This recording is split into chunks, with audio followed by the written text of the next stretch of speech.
Okay, wow. Here we go. It's been a while. Welcome back to Wilfredo. Welcome, survivors. This is a while since we picked up one of these walkthrough videos.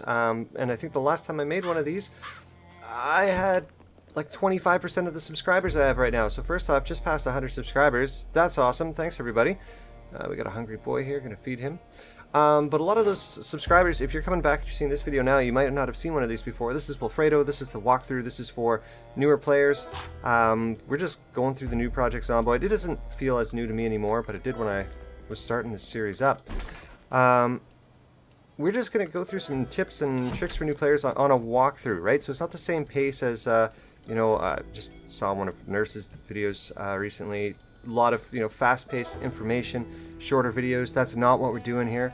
As an example, tell you what we're doing. We'll start with like a hot tip. So here's my hot tip. It's new to me, and you know what? At the start of the series, I didn't do it. But we're, just a little recap, we're well past the helicopter now. And one thing I didn't do, I did not turn on a TV in the early days. I did not tune in to Life and Living TV. And I did not take advantage of what that means. So hot tip for today, Life and Living TV. If you start watching this in the first 8 days of the Zombocalypse here, you're going to get some skills. So if you're watching this at, I think it varies a little by day, but in the morning, if you're watching this, you're going to learn some cooking skills. Okay, so you just turn in, walk over to the TV, device options, boom, make sure you turn it on, then you select Life and Living TV, then you also, I forget this all the time, you also have to actually click the tune in button, see the little progress bar, and if there is something to play, it will start playing. However, right now we say zzzt, right? Nothing's happening there. That's because society has collapsed. There is no TV to be watched on this station. But if I were watching, I could just stand around here, sit around, I could read a book, and just receive some passive experience from Life and Living TV. In the mornings, you'll get some passive cooking experience. In the afternoons, like midday, you'll get some carpentry experience. And then at the end, like evening, and I think into the late morning, or sorry, late night or early morning, you can receive skills in one of these 3 skills. XP in one of these: foraging or trapping, or the other one is fishing. Foraging, trapping, and fishing. So those 3, all of the skills you can get here from those 5 categories: carpentry, cooking, foraging, trapping, fishing. They do multiply with books, right? So read a couple books, watch a bit of TV, you'll get a big early game skill buff. Just a reminder, Wilfredo here, not really skilled in anything except doing some smashy, a little bit of tailoring as well. We're not really doing a grind here, so we're trying to just see the stories of the early game. Right now our story is we survived the helicopter, a few accidents with that. We're in this house now, we're starting to board it up. We're kind of in the, I don't know what we call this, maybe the east side of Muldraugh. I forget how the coordinates line up. But we're going to, I picked this up. I got this mincemeat here. This is what you can expect in this kind of video series. If this is like new to you at all, this video is for you. We're going to turn on the oven. Now this, I just walked over to it, right click. I make sure that's my inventory icon here. And I have this turn off, turn on option. So it says turn off, that means it is on, and if I want a little confirmation, you can see, look at that, your oven is on. Take your meat patty or something fresh and uncooked. You might have to put it in a dish, but I think, if I remember correct, a mincemeat, yeah, there we go. Mincemeat can just be cooked without a dish. So what did I do? I pulled some meat out of a freezer. I think it was probably this one, because this stuff is still fresh. I put it in the oven. First, it lost the frozen trait. I forget if it had that when I put it in there. In any case, it's cooking now. You see that little cooking meter is filling up. That's a good thing. We're indoors, so you can see we're getting bored. You collect boredom while you're indoors, especially when you're not doing anything like this. But I don't want to burn the house down, and this thing's cooking pretty quick. So here's what I'm doing. Once that cooking meter is full, right about now, yeah, so hunger, big boost to hunger, little boost to happiness.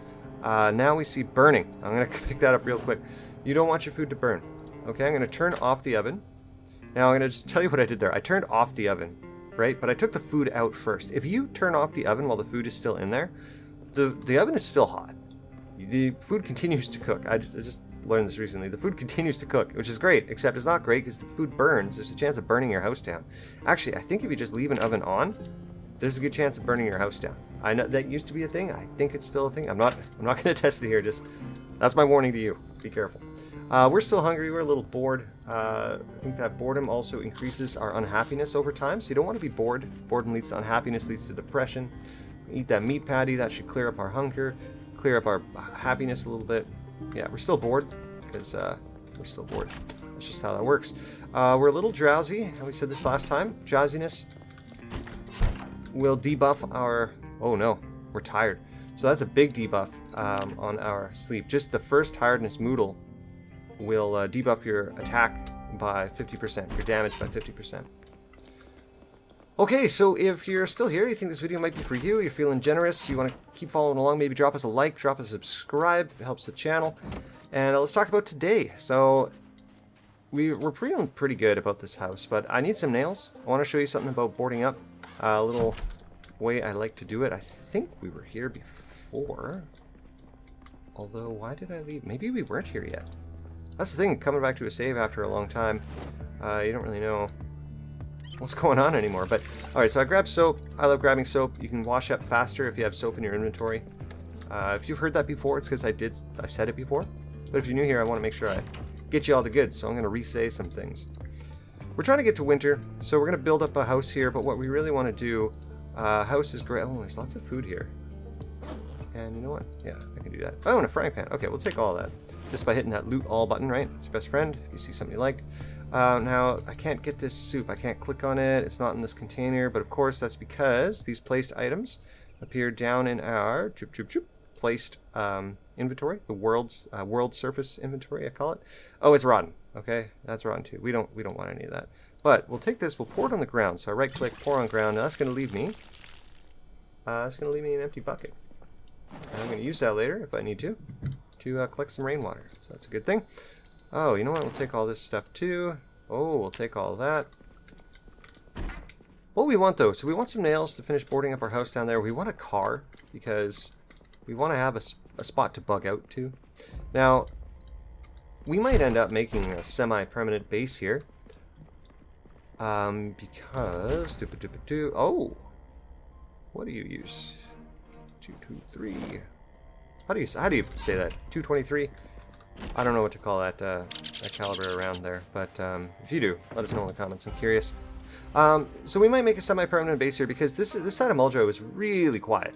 It's great. And Muldraugh, I mean, I think we can see it here. I'll press M, open up my map. Muldraugh is not like dead center. There's not really anything right here, if I recall, but it's pretty central to the map. We've got some secrets over here, secrets up here, a couple towns in there, a couple towns down this way. So Muldraugh's kind of close enough to everything that I like basing up in here.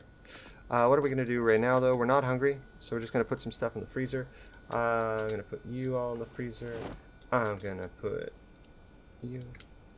Now, one thing you might have noticed, if you have been following Wilfredo's story here, last episode, maybe the one before that too, I did start doing some cuts. So my initial intention here was, just don't forget I have this. Let's put it right on the table. Initial intention, I didn't want to do too many things in the way of cuts because, well, that beard is getting lengthy, Wilfredo. Didn't want to do too many cuts because I wanted to show you, no, we're really trying to take an honest run at winter here. If I die, I want to show you me dying. I don't want you to thinking I'm save scumming or anything like that.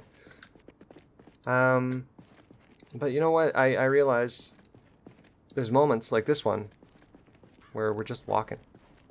Okay, maybe I got something to talk about.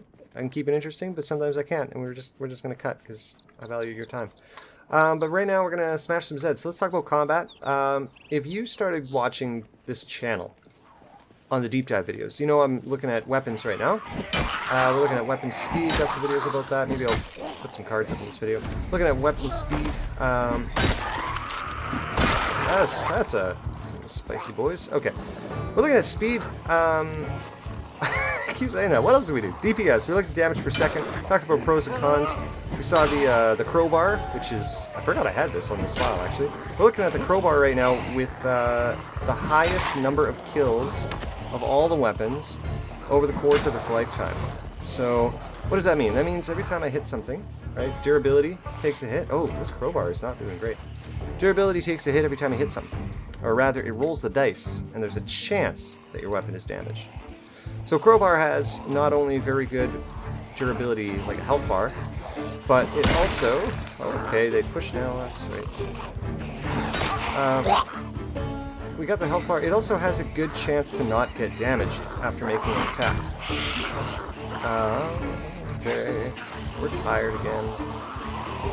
So what does that mean? It can kill a lot of zombies before it's too damaged to kill anymore, before it breaks. So what am I doing right now? You've probably noticed, oh my gosh, my time, I haven't done this in a while, I guess. I'm just taking them over the fence again and again. Are we thirsty already? Oh, that's right.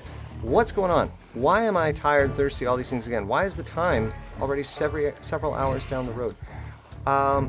Time is ticking along fast because I told it to. I wanted to take this to winter, and like I said, I want to value your time in doing it. There's a couch.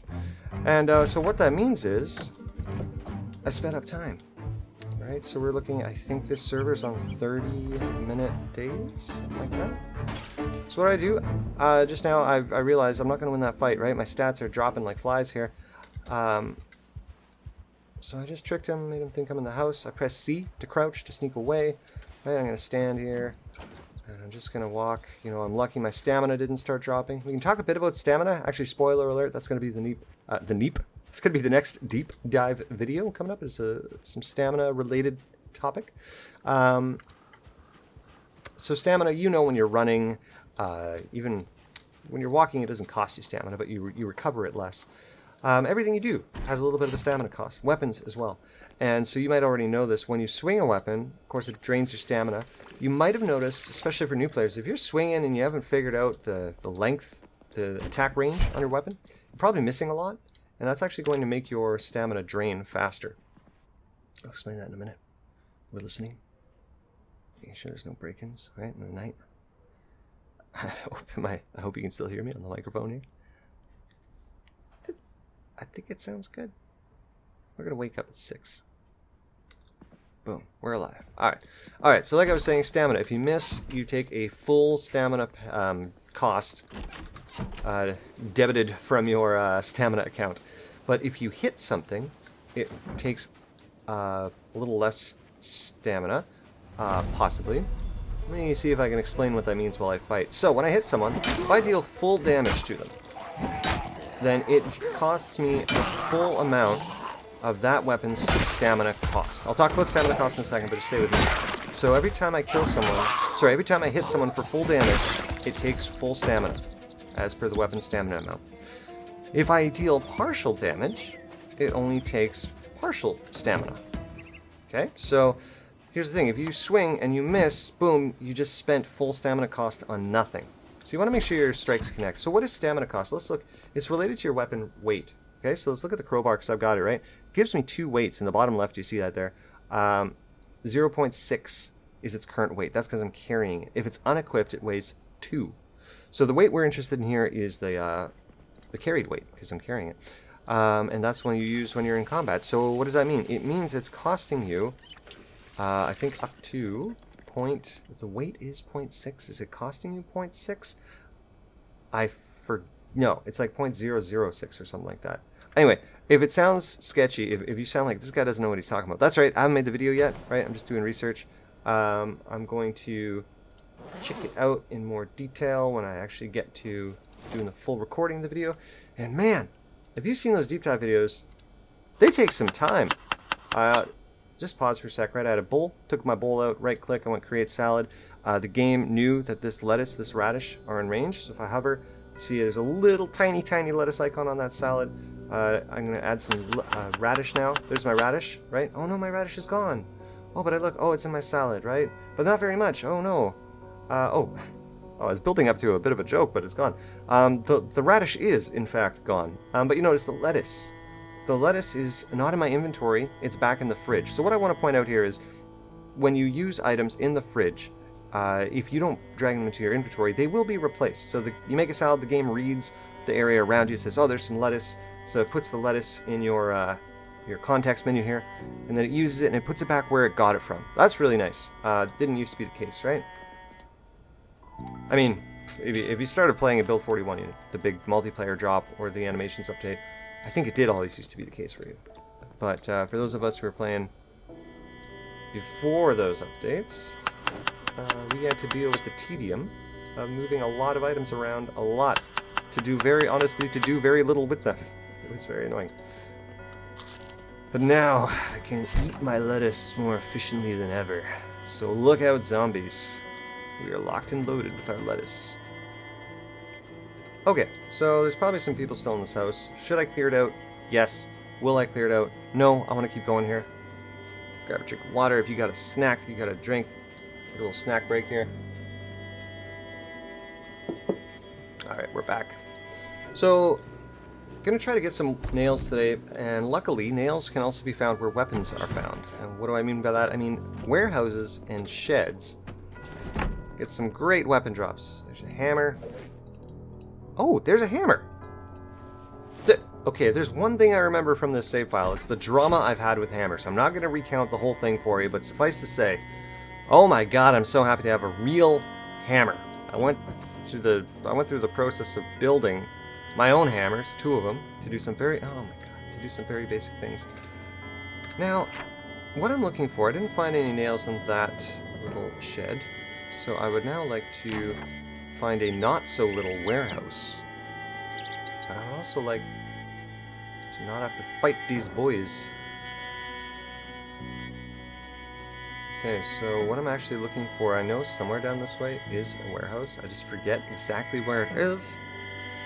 Now, I think we talked about this before. You go to Project Zomboid map, just Google that. You're going to find an excellent, excellent map resource. You've heard of this, so I don't know why I'm telling you, but I could just look up on that map from Blindcoder where I'm going. But I don't want to do that. I like being lost and confused in this game. It used to be I knew it a lot better than I know it now, but I think I've forgotten a lot of it. Which is kind of nice. It's like coming back to it for the first time. Which is kind of the point. You know, I'm sure Wilfredo doesn't know every nook and cranny of his city. I'm just thinking about that now. It is a small city. Maybe he does. Or maybe he's new here. I don't know. Alright. I think we actually said, yeah, he was born and raised here. He said he's good at baseball, so we went away for a scholarship related to that, maybe. Now he's back. Maybe the town's changed. You know, it's changed since he arrived. Gonna fill the water bottle up, because I know we like draining that. Oh, there's a lot of fresh food here. Just take all that. So that was a right-click loot all. I didn't check the freezer. And just because I want those weapons today, I'm not gonna check the freezer. Worst case scenario... Oh! Okay, worst case scenario, I was gonna say I find a place and I mark it on my map. And I come back next video. Right? Because I don't want these to go much past the 20-minute mark. So I'll probably actually head back after we check out this place here. Not a lot on that Zid. What we got? Not a lot in there. I don't know if I've ever found one of these that just open. I think they're always locked. So we're getting hot, right? We're getting hot and sweaty. Sorry. Pause for combat. Oh, actually, let me show you this again. We're getting hot and sweaty, so that's going to put our thirst up. So I'm going to stand at the fence when a zombie is down, either because I knocked them down or because they hopped the fence. You will do more damage to them. I think you get something like a 100% accuracy buff or something. Again, one of those things that I'm still going to look at. I'll look up. There are some people who know so much about this game. And part of the nice thing about this YouTube stuff is I get to go out and just research, either my own stuff or what other people have already done. And other people have done a lot. If you ever want to know something, go check out the Zomboid Reddit. It's all there. There's some beautiful people out there doing beautiful things. We'll wear this. Oh, you know what? We already had one. Silly me. Oh, a bulletproof vest. Let's just... Okay. Check this out. Torso, 86% protection. I'll pop this puppy on. Boop. 100%. Okay, 100% scratch defense. We're going to start roasting under all of this gear. I feel like I'm experiencing some vicarious roasting myself right now. Just by looking at this guy. But yeah, all these doors are closed. So what can I do? Right click. I think if I had some metal working, I might be able to disassemble that door. I don't know. I never... Okay, I never really use metalworking a lot. Sorry. We got a screwdriver, though. Which doesn't matter because we're not using it. Sorry, we've got a hammer. We're going to try to disassemble the door. Now, here's the thing. It says 20% chance, right? If I remember correctly, that's not a 20% chance to disassemble the door. That's a 20% chance to get materials after disassembling the door. Boom. Yep, there it is. So actually disassembling that door, well, I did use the screwdriver, is actually a guaranteed thing. So just so you know, you can get past those locked doors just by pulling them apart.